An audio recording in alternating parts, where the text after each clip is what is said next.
कक्षा 10वीं के विद्यार्थियों को गणित सब्जेक्ट के अध्याय 10 को बताने वाला हूँ। तो अध्याय 10 में दिया है ऊंचाई एवं दूरी दिया हुआ है। ठीक है, इसमें सिर्फ एक प्रश्नावली है और आने वाले प्रश्नों को मैंने पहले ही बता दिया है कि अध्याय 10 से कितने प्रश्न इंपॉर्टेंट है। लेकिन एक प्रश्नावली अगर आप बनाना एक बार सीख गए ना, तो गारंटी है ये प्रश्न बहुत आसानी से बन जाएगा। चलो मैं आपको प्रश्न दिखाता हूँ। देखो, ये रहा पहला प्रश्न।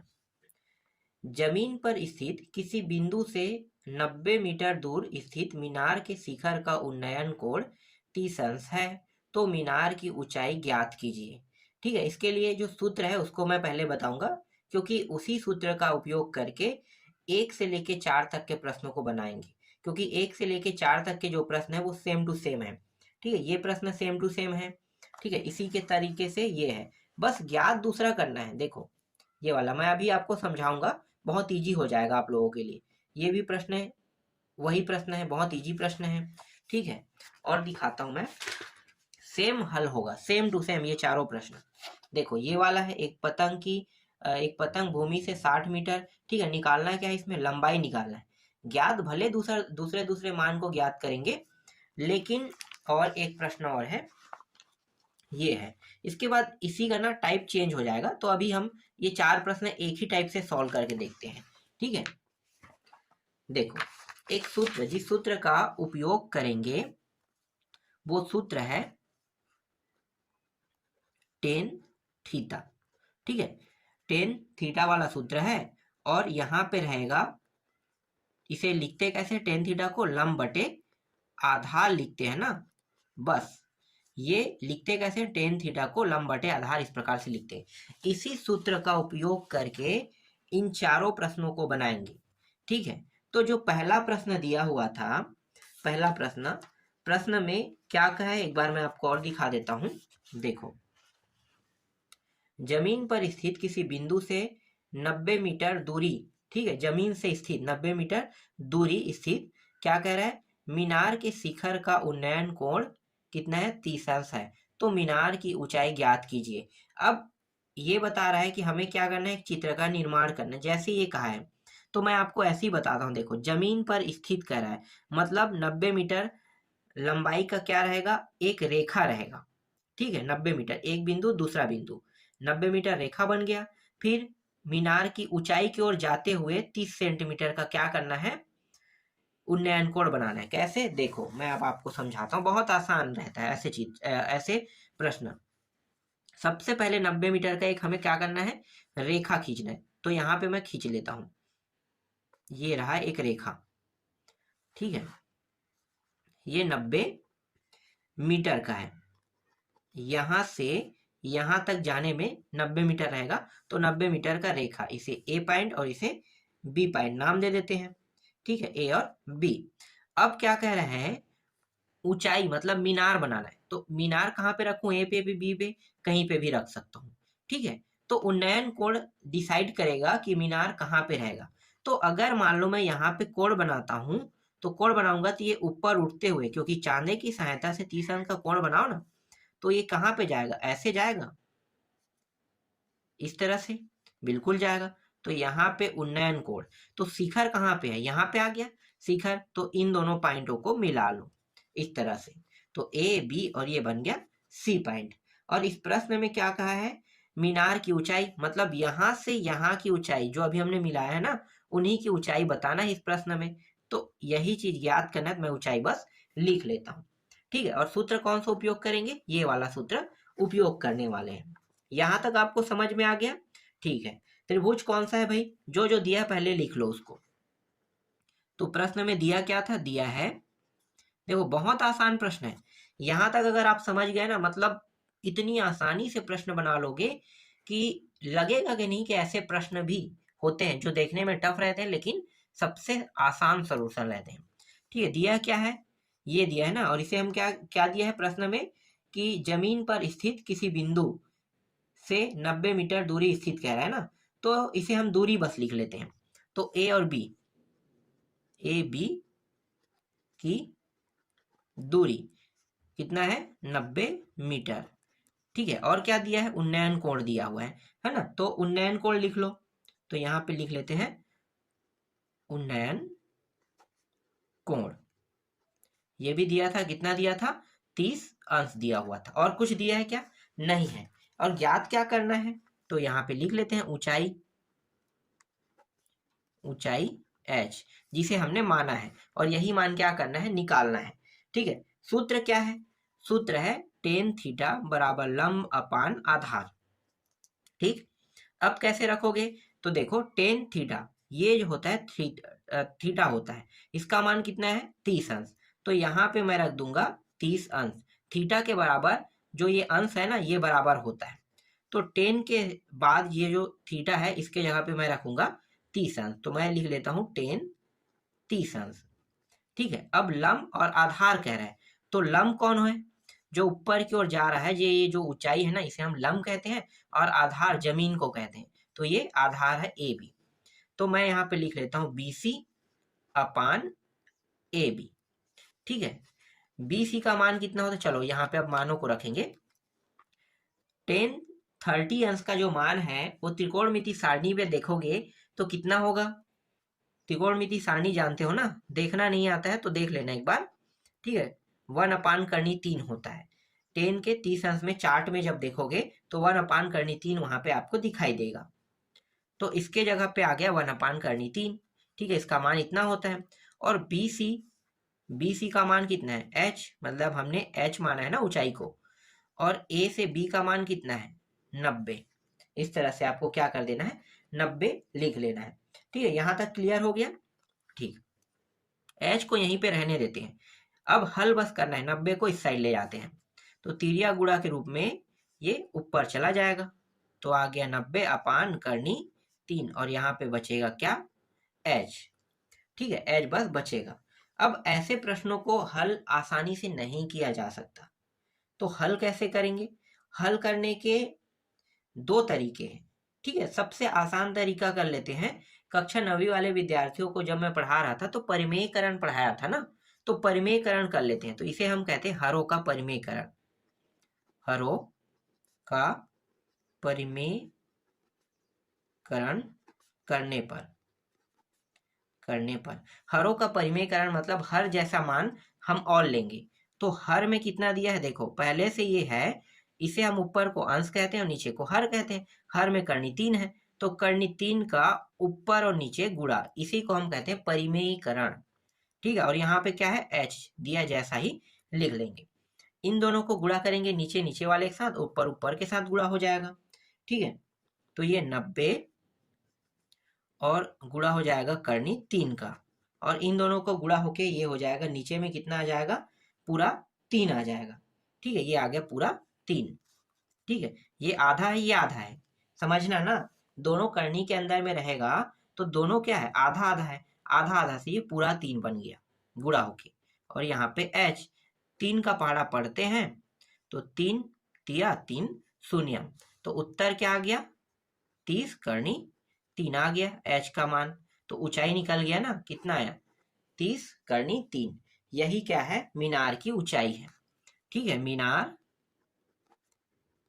की ऊंचाई, इसी को हम लंबाई भी कहेंगे ना, तो मीनार की ऊंचाई ज्ञात हो गया। समझ में आया। ठीक है, ये प्रश्न समझ में नहीं आया होगा तो और प्रश्न है, देखो मैंने आपको बताया ना 4 प्रश्न एक ही सूत्र तो सभी में यही लगेगा, लेकिन तरीके सेम टू सेम रहेगा। देखो, एक ऊर्ध्वाधर स्तंभ जिसकी ऊंचाई 3h है। ठीक है, ऊंचाई इस बार दिया है 3h मीटर दिया हुआ है, जो अभी मैंने ज्ञात किया वो दिया हुआ है। ठीक है, के पास बिंदु 3h दूरी पर स्थित है, और यहाँ पे जो 90 मीटर उसमें दिया हुआ था ना, ये 3h रखेंगे उसके जगह में, क्योंकि दूरी बता रहा है। अब इस बार क्या ज्ञात करेंगे, उन्नयन कोण। ठीक है, इससे पहले वाले में उन्नयन कोण दिया हुआ था, इसमें उन्नयन कोण नहीं दिया है, तो सूत्र वही यूज करेंगे जो कर रहे थे। समझ में आ गया। देखो यहाँ पे अब क्या हो जाएगा, सेकेंड वाले प्रश्न में चेंज हो जाएगा, ये हो जाएगा कर्णी 3h हो जाएगा, और ये जो है ये क्या हो जाएगा, इसके जगह पे 3h हो जाएगा, ये वाला मान निकालेंगे। ठीक है, दूसरा प्रश्न देखो, तरीका बस क्या है, थोड़ा सा चेंज किया है इन्होंने, ज्यादा चेंज नहीं हुआ है, थोड़ा सा ऐसे ही चेंज करते हैं, और चेंज करने के बाद आपको कहेगा कि प्रश्नों को बनाओ। तो कई लोग क्या होते हैं कि ऐसे प्रश्नों में ना डाउट हो जाते हैं कि कैसे बनाए, क्या करें। ठीक है, तो चलो जो दिया है उसको लिख लेते हैं। पहले मैं एक चित्र बना लेता हूँ, वही चित्र बनाऊंगा जो पहले बना हुआ था। ठीक है, तो इस तरह से एक चित्र है आकृति में, बस मैंने मानों को बदला है। ठीक है, ये रहा। यहाँ से यहाँ का मान ए बी सी, यहाँ से यहाँ का मान कितना था, कर्णी 3 एच, और यहाँ का मान कितना है, 3 एच था। निकालना क्या है, यहाँ पे मान, यहाँ पे मैं निकालना है तो मैं यहाँ पे डायरेक्ट थीटा लिख देता हूँ। ठीक है, यहाँ तक समझ में आ गया। ठीक, अब जो दिया है उसको लिख लेते हैं। तो ऊंचाई दिया हुआ है, कितना दिया हुआ है, 3 एच। ठीक है, आधार इसे हम कहते हैं आधार, आधार कितना दिया हुआ है, कर्णी 3 एच, और निकालना क्या है, उन्नयन कोण। ठीक है, उन्नयन कोण को भी मान लेते हैं, थीटा मान लेते हैं, और यही हमें ज्ञात करना है। ठीक है, चलो ज्ञात करते हैं। देखो निकालोगे कैसे, सूत्र क्या है आपका, टेन थीटा बराबर लंब अपान क्या है सूत्र, आधार है। ठीक है, यही सूत्र है। ठीक है, अब थीटा का मान तो दिया नहीं है, तो जैसा है वैसा इसे लिख लेंगे, टेन थीटा। ठीक है, कुछ नहीं करेंगे, जैसा है वैसा लिख लेंगे। लंब, लंब किसे कहते हैं भाई, बी और सी को, तो लिखो बी सी अपान, और आधार ए बी को कहते हैं। ठीक है, यहां तक समझ में आ गया। चलो अब इसके मान रखो, बी सी का मान 3 एच और ए बी का मान कर्णी 3 एच, तो टेन थीटा बराबर कर्णी 3 एच, सॉरी ये कर्णी नहीं रहेगा, नीचे वाला रहेगा, कर्णी 3 और ये एच। ठीक है, दोनों में एच है, देखो ये भी कट गया ये भी कट गया, एच है दोनों से कट गया, ऊपर पूरा 3 है ना। अब मुझे नीचे से क्या करना है, 3 को हटाना है। तो क्या करते हैं, कर्णी से कर्णी हटाना है ना, तो कर्णी हटाने के लिए क्या करते हैं, हरों का परिमेयकरण। तो हरों का जब मैं परिमेयकरण करूंगा तो मैं डायरेक्ट लिख लेता हूँ, टेन थीटा बराबर कर्णी, नहीं ऊपर 3 है और नीचे में क्या है, कर्णी 3, और परिमेयकरण मतलब यही 3 ऊपर नीचे इस तरह से हो जाएगा। देखो इस तरह से बन गया। ठीक है, अब बाकी को यहाँ पे मैं कर लेता हूँ। ठीक है, देखो ये दोनों गुणा होगा तो क्या होगा, 3 कर्णी 3 होगा। ठीक है, और यहाँ पे क्या था, टेन थीटा था ना, तो टेन थीटा बराबर, और नीचे में क्या है, ये जो 3 और 3 गुणा होके पूरा 3 बन जाएगा इस तरह से, तो ये 3 और ये 3 कट गया, तो बचा क्या, कर्णी 3 बचा है। ठीक है, दोनों में से क्या हो गया, कर्णी और 3 और 3 कट गया। ठीक है, इस तरह से। ठीक है, अब ये जो कर्णी 3 है वो 10 के टेबल में अगर देखते हैं, ठीक है, त्रिकोणमिति सारणी जिसे हम चार्ट भी कहते हैं, तो उसमें देखते हैं तो ये कितने अंश का कोण, कितने अंश में आता है, तो ये आता है 10, 60 अंश में कर्णी 3 होता है। और यहाँ पे क्या दिया है, 10 थीटा, यहाँ भी 10 यहाँ भी 10, दोनों में आगे आगे में 10 लगा है, 10 10 कट गया, बचा क्या, थीटा और 60 अंश, और यही क्या है, इसका उत्तर है। ठीक है, मतलब इसका मान कितना आया, इसका मान आ गया 60 अंश। देख लो आ गया आसानी से, बहुत आसान था। ठीक है, इसे ऐसे ही बनाना है आपको, जब पेपर में आएगा ना प्रश्न, तो जैसे मैंने अभी बताया सेम टू सेम आपको वैसे ही सोल्यूशन करना है। अब देखो इस बार आधार निकालना है, तीसरा प्रश्न देखो। ठीक है, अब मैं आपको ऐसे ही यहाँ पे समझा सकता हूँ। देखो क्या कह रहा है, यहाँ पे ऊंचाई दिया हुआ है। ठीक है, जैसे कि ये देखो ये ऊंचाई है। ठीक है, लेकिन इस बार कौन सा मान गायब है, बी और सी का मान, आधार का मान इस बार गायब है, लेकिन कोण भी दिया है। ठीक है, तो सूत्र क्या करना है, समझ में तो आ गया है, तो ज्यादा मैं अब आपको नहीं समझाऊंगा इसको। तो यहाँ पे देखो साइन, अंश साइन का सूत्र लगा दिया है। अरे जरूरी नहीं है यार साइन के सूत्र से हल करो, आप इसके लिए 10 का ही सूत्र उपयोग कर सकते हो। ठीक है, मैं 10 से ही हल करूंगा, क्योंकि मैंने अभी आपको 10 पढ़ाया है, साइन नहीं पढ़ाया है। हम सूत्र चेंज कर सकते हैं पता है, लेकिन यहाँ पे मैंने आपको कौन सा सूत्र उपयोग पढ़ाया है, 10 का ना, तो साइन यूज नहीं करेंगे। ठीक है, लेकिन एक चीज और है कि यहाँ पे आधार का मान नहीं पूछा है। हाँ, मैं एक चीज भूल गया था, आधार का मान नहीं पूछा है। ठीक है, आधार का मान नहीं पूछा है, मान किसका पूछा है, विकर्ण का मान, मतलब कर्ण का मान पूछा है। ठीक है, विकर्ण होता है चतुर्भुज में और इसमें होता है कर्ण, तो इसीलिए यहाँ पे मैं 2 सूत्र उपयोग कर सकता हूँ। अगर यहाँ पे कर्ण दिया है, तो कर्ण दिया है तो मैं कॉस और साइन का सूत्र उपयोग कर सकता हूँ। टेन और कॉट का उपयोग नहीं करूंगा। इसके अलावा सेक और कोसेक का भी मैं यूज कर सकता हूँ। ठीक है, तो 4 सूत्र यूज कर सकते हैं, इन चारों को यूज कर लो, आंसर सेम टू सेम आएगा। कौन कौन सा, चलो मैं इसको अब आपको समझाता हूँ। यहाँ पे टेन यूज नहीं कर रहे हैं, पता चल गया क्यों? क्योंकि इस बार ना तो हम ऊंचाई निकाल रहे हैं और ना ही आधार और ना ही कोण। ठीक है, ना आधार निकाल रहे हैं, ना कोण, न विष, क्या निकाल रहे हैं? कर्ण का मान निकाल रहे हैं, इसीलिए यहाँ पे सूत्र चेंज होगा। तो 4 सूत्र उपयोग कर सकते हैं। एक है साइन थीटा का, ठीक है, दूसरा है कॉस थीटा का, तीसरा है कोसेक थीटा और चौथा है सेक थीटा। इन चारों सूत्रों को उपयोग करोगे तो वही मान आएगा जो इनमें से किसी एक को यूज करके उत्तर लाएंगे। तो यहाँ पे मैं साइन को ही यूज करने वाला हूँ। ठीक है, चलो चित्र बना लेते हैं। कुछ इस प्रकार से चित्र बनेगा जैसा प्रश्न में कहा है वैसा ही। ये रहा, इसे ए मान लेते हैं, इसे बी, इसे सी। यहाँ पे एल मान दिया हुआ है और इसका मान है 60 मीटर दिया हुआ है। ठीक है, तो यहाँ पे आधार का मान नहीं निकाला। अगर आधार का मान निकालने के लिए कहता तब मैं कौन सा सूत्र का उपयोग करता? टेन या कॉट। ठीक है, टेन का उपयोग करते, लेकिन इस बार किसका कर रहे हैं? साइन का। तो साइन का सूत्र क्या होता है? साइन थीटा बराबर ये होता है लंब बटा क्या होता है? कर्ण। ठीक है, लंब बटा कर्ण। अब मैं यहाँ पे क्या कॉस का सूत्र उपयोग कर सकता हूँ? कर तो सकता हूँ, लेकिन एक प्रॉब्लम है। प्रॉब्लम क्या है कि कॉस के सूत्र उपयोग करने के लिए आधार का मान होना जरूरी है। तो यहाँ तो आधार का मान नहीं दिया है, इसीलिए यहाँ पे कॉस का सूत्र उपयोग नहीं करेंगे। देखो यहाँ पे मैं आपको समझा रहा हूँ, शुरू में मैंने कहा कि यहाँ पे उपयोग कर सकते हो, लेकिन अब मैं कह रहा हूँ नहीं कर सकते। क्यों? क्योंकि कॉस का सूत्र का उपयोग करने के लिए आधार बटे क्या होता है? कर्ण होता है। आधार तो दिया नहीं है, इसलिए नहीं कर सकते। जब कॉस नहीं कर सकते तो कॉस का उल्टा होता है सेक, इसका भी उपयोग नहीं कर सकते। अब बचा क्या? साइन और कोसेक। तो इन दोनों का उपयोग हम कर सकते हैं। कोसेक का अर्थ होता है कर्ण को ऊपर ले जाना और लंब को नीचे लाना, तो हम इसका उपयोग कर सकते हैं। तो यहाँ पे सिर्फ 2 ही सूत्र इस प्रश्न को बनाने के लिए क्या है? इलिजिबल है। ठीक है, यहाँ तक समझ में आ गया? जो मैं बहुत ज्यादा भाषण दे रहा हूँ उसकी आवश्यकता नहीं है, उसे आप लोग एकदम ध्यान से मत सुनो। यहाँ पे सूत्र क्यों उपयोग हो रहा है ये मैंने बताना चाहता था, बता दिया।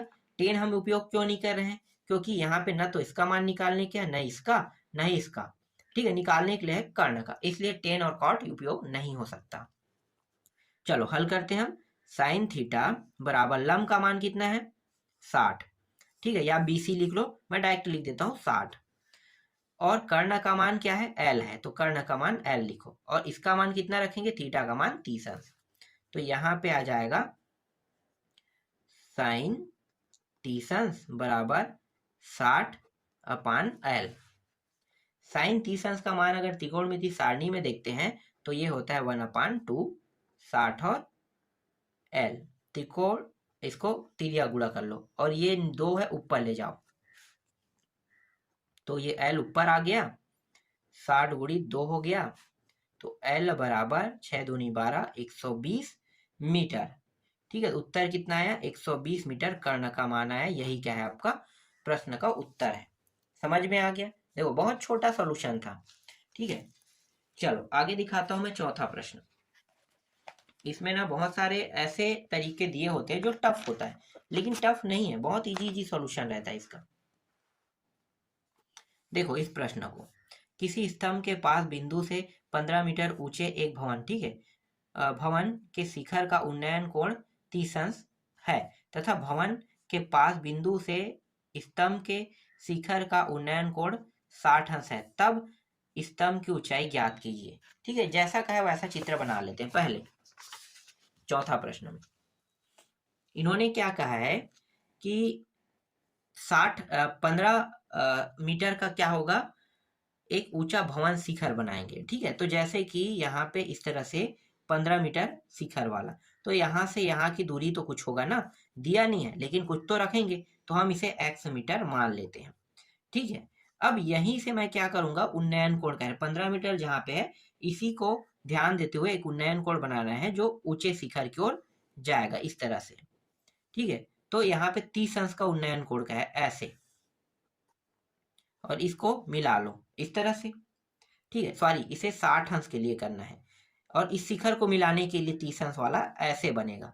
ठीक है, ये 30 अंश वाला है और ये इसके लिए 60 अंश है। इस तरह से एक आकृति बनेगा और निकालना है हमें, इस ऊंचाई का मान निकालना है। तो कैसे ज्ञात करोगे? तो यहाँ पे 2 बार हमें हल करना पड़ेगा। कैसे 2 बार? देखो, सबसे पहले मुझे ये आधार का मान चाहिए, तो आधार का मान निकालने के लिए हम 10 का सिंपल सूत्र उपयोग करेंगे, जैसे कि 10, ठीक है, 10 कितने अंश, 10 थीटा लिखेंगे पहले, लंब अपान आधार।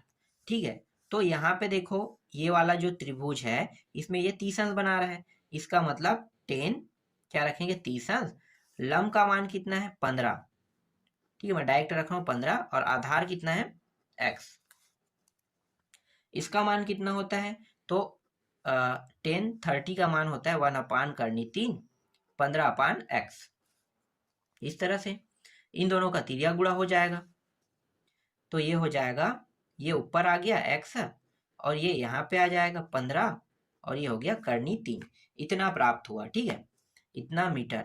तो ये x की जगह पे अब मैं क्या रख सकता हूँ, 15 करनी 3 मीटर, इसके जगह पे चेंज हो गया, ये वाला मान आ गया। ठीक है, समझ में आ गया यहाँ तक? ठीक, अब ये वाला मान निकल गया है, तो अब मैं आसानी से ना ऊंचाई का मान निकाल सकता हूँ। ठीक है, कैसे? देखो 60 अंश और यहाँ पे इसका मान दिया है, तो ऊंचाई को निकाल लेते हैं, वही सूत्र 10 वाला। 10 60 रखूंगा, लंब का मान कितना है, h था ना, और आधार कितना है, 15 करनी 3। 10 60 अंश का मान कितना होता है, तो 10 60 अंश का मान होता है करनी 3 होता है, और ये h 15 करनी 3, इसको मैं ऊपर ले जाऊंगा इसके साइड में, क्योंकि मुझे h अकेला चाहिए। तो ये 3 दोनों गुणा होके क्या होगा, पहले 15 अलग लिख लेते हैं, ये दोनों गुणा होके पूरा 3 बन जाएगा इस तरह से, और ये h, तो 15 तिया कितना होगा, 45। तो h का मान कितना है, 45 मीटर। ठीक है, यही क्या है, इसका उत्तर है। देखो बहुत आसानी से हल हो गया ना। और प्रश्न है, मजेदार मजेदार प्रश्न, अच्छे से सीखेंगे, समझेंगे और बनाएंगे भी। ठीक है, तो अभी के वीडियो में बस इतना ही।